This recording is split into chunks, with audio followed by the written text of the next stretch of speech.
Pessoal, é vergonhoso quando o dono da casa não põe ordem na casa, não põe moral, e que outro homem vai lá e põe ordem na sua casa. Isso é ridículo, isso é vergonhoso. Quando o vizinho não põe ordem na sua casa, aí vai lá o vizinho e põe ordem na sua casa. O pai de família não põe ordem na casa. A mesma coisa é um presidente de um país. Quando ele não põe ordem no país que ele é presidente, que ele é governador, aí vem outro presidente de outro país e vai pôr moral, vai pôr ordem. Isso é ridículo. E aí o pior ainda é o presidente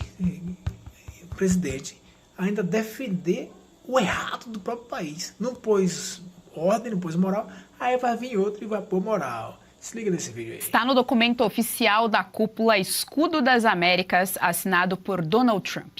Os Estados Unidos treinarão e mobilizarão as forças armadas de nações parceiras para desmantelar cartéis e capacidade de exportar violência e exercer influência por meio de intimidação organizada. Ao lado de 12 líderes da América Latina, Trump e Rubio e o ministro da Guerra proclamaram o fim das ações de facções criminosas. Assunto para o correspondente internacional Ivan Kleber. O governo brasileiro sentiu e escalou Mauro Vieira para conversar com o secretário de Estado Marco Rubio. Vamos entender então toda essa história com o nosso correspondente Ivan Kleber. Ele já está aqui no telão conosco. Ivan Kleber, boa tarde. Seja muito bem-vindo ao JDL, a segunda edição. Boa tarde, Geisiane. Uma saudação especial a você e a toda a audiência que nos acompanha na tarde dessa segunda-feira. Obviamente que o noticiário aí em torno ao Vorcaro, as CPIs tomam conta do hemisfério ocidental em toda a América Latina para eliminar a ameaça dos cartéis. Lembrando, Geisiane, que as ações do presidente Trump não ficam apenas em palavras ou discursos ou papéis assinados. Por exemplo, aí está a bandeira do Equador do lado do presidente Trump. Justamente no Equador, semana passada, foi registrada uma operação militar dos Estados Unidos com as forças militares do Equador, justamente contra os cartéis. No Paraguai, o parlamento paraguaio avança com a aprovação ali da permissão de que tropas americanas, então, possam ficar instaladas ali no país por um determinado tempo, justamente no combate ao narcotráfico. Muito provavelmente, nós teremos, sim, ali uma operação na tríplice fronteira, né? Um ponto muito importante nessa questão. Provavelmente outros países, como o Chile, devem aderir a essa iniciativa. Agora, Brasil, Venezuela, México e Colômbia não participaram desta cúpula. E aí nós temos uma mensagem clara da administração Trump. A administração Trump não confia nesses países para o combate ao narcotráfico, e agora nós temos, como você bem disse, essa ação quase que desesperada do Mauro Vieira em tentar entrar em contato com o secretário Rubio, depois que nós tivemos a informação de que o governo americano está muito próximo de designar, não é, considerar o PCC e o Comando Vermelho como organizações terroristas. Isso pode abrir aí uma margem de manobra muito grande para o presidente Trump, né, para a administração como um todo, no combate ao narcotráfico na região, especificamente contra esses dois países. Obviamente que é muito cedo, seria muito prematuro falar em qualquer tipo de ação militar dos Estados Unidos no Brasil. Eu acho que esse ainda não é o caso, mas países como o Paraguai, que já designaram essas duas facções como organizações terroristas, caso elas operem dentro do Paraguai, aí sim, essa possibilidade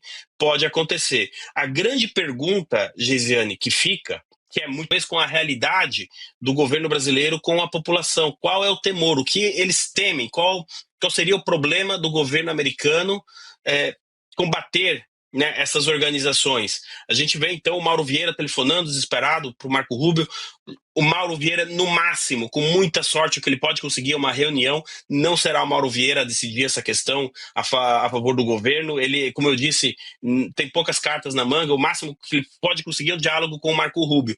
Agora, é justamente o Marco Rubio um dos grandes idealizadores dessa questão. Isso porque, Geisiane, já que os Estados Unidos estão aí aptos e querem, né, cumprir essa promessa de campanha do Trump de combater o narcotráfico na América Latina, essas duas organizações não poderiam ficar de fora. Não faria sentido combater as demais sem combater pelo menos essas duas aí brasileiras, né? Então eu acredito que o Mauro Vieira não tenha muito êxito nessa conversa com o Marco Rubio. Na melhor das hipóteses, ele pode marcar uma reunião. Só que a questão já está bastante avançada. Fica também a dúvida: será que diante desse cenário o Lula irá visitar o Trump ainda neste mês, conforme foi divulgado?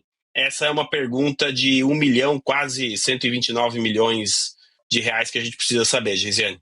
Olha, 129 milhões, eu acho que eu sei quem pode dar essa resposta pra gente. O Ivan Kleber, vale Vê ainda... lá o que você vai dizer, vê lá o que você vai dizer.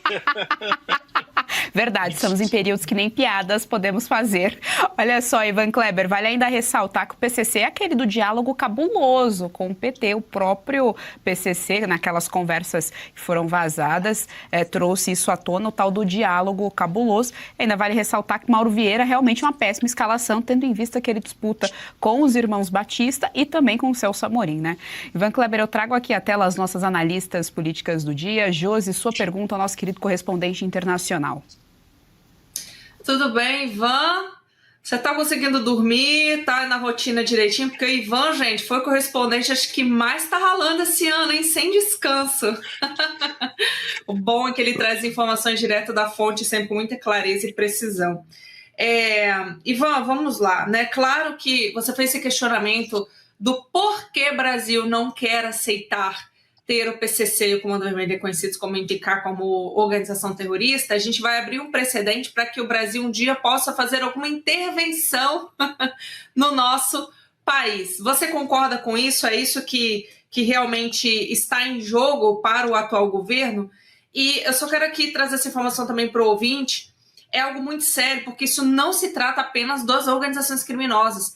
A gente tem alguns brasileiros lá fora já em lista de terroristas, a gente tem notícias seja na Europa, Espanha, Estados Unidos... extremamente importantes aqui. Já existem denúncias da participação do PCC com o Hezbollah. Lembrando que Israel está de olho no que está acontecendo na América Latina, justamente porque esta rede virou o ano desde o dia da captura de Nicolás Maduro, toda semana um problema para o governo Lula. Esse me parece ser um problema ainda mais sério. Agora, a gente precisa cobrar, a gente precisa repetir isso, independente de ser ano eleitoral ou não. A sociedade brasileira precisa de explicações concretas do atual governo por que esta relutância em trabalhar com os Estados Unidos na designação dessas facções como organizações terroristas que podem levar aí ao enfraquecimento dessas organizações. A gente está falando aqui de opções militares remotas, mas uma vez essas organizações sendo classificadas, né, como terroristas, o secretário de Estado, Marco Rubio, por exemplo, tem ali um leque, um cardápio de ações que ele pode tomar para prejudicar, até sancionar empresas que eventualmente façam negócios com essas facções, ou, enfim, grupos, pessoas. Assim, a situação muda completamente. E para concluir, muitas pessoas podem se perguntar: e se o Brasil não fizer essa designação, os Estados Unidos podem fazer? Sim, pode. Isso já aconteceu no Oriente Médio. Alguns países não designavam ali determinados grupos como organizações terroristas. Os Estados Unidos fizeram essa designação e começaram a trabalhar com lideranças locais para eliminar, não é, aqueles grupos terroristas no Oriente Médio. Esse modelo, como o próprio presidente Trump disse, pode ser replicado na América Latina. E esse senhor que aparece na tela aí, o Peter Hegseth, nesse momento, declarou na semana passada: estamos prontos para ir à guerra contra o narcotráfico na América Latina. Cabe aos países decidir, como foi o caso do Equador e do Paraguai, muito provavelmente a Argentina, se estarão juntos conosco ou talvez do outro lado da fronteira. Aparentemente, o Lula não sabe de que lado ficar. A qualidade da população que vive debaixo de um Estado paralelo. Então, eu queria que você fizesse essa reflexão aí de que como realmente o Marco Rubio poderia até responder citando a questão do Irã, que o Brasil, né, vergonhosamente está fazendo o favor de se aliar ao eixo do mal. Olá, doutora Fabiana, sempre uma alegria também. Olha, pelo bem do Mauro Vieira, para ele não sair de lá com uma resposta, talvez, é que o Marco Rubio jamais será deselegante com o Mauro Vieira, mas se ele tocar na questão do Irã, ele vai ouvir um belo "isso top secret", não vamos discutir isso com um país que recebe navios militares sancionados, não vamos esquecer, né, um deles foi promovido a submarino na semana passada, foi afundado pelas forças americanas. O Irã praticamente já não tem mais uma marinha, né? Então, ali não é questão, ele arrisca sair com um belo anão diplomático dali, se ele tentar dialogar com a questão do Irã com o secretário Rubio. Agora, pelo que a gente pôde apurar, a preocupação e o motivo da ligação é essa questão de que nós estamos bem adiantados com a possível designação do PCC e do Comando Vermelho como organizações terroristas. É impressionante, doutora Fabiana, o aparato diplomático do Brasil, ele se mobilitou todo para tentar retirar a Magnitsky do ministro Alexandre de Moraes, bem no fim retiraram, e a gente não sabe bem ao certo ainda como, e agora a gente vê toda essa mobilização, não é, para evitar essa questão do PCC e do Comando Vermelho. Quando que nós vamos ver a diplomacia brasileira agindo no interesse da população do Brasil, no interesse do comércio do Brasil, no interesse do agronegócio do Brasil, e não somente em cima de questões ideológicas? Esse é um ponto que a gente precisa estar ressaltando aqui. Geisiane, eu devolvo para você. Ivan Kleber, muito obrigada pelas informações aqui no nosso Jornal da UES, segunda edição. Até a próxima.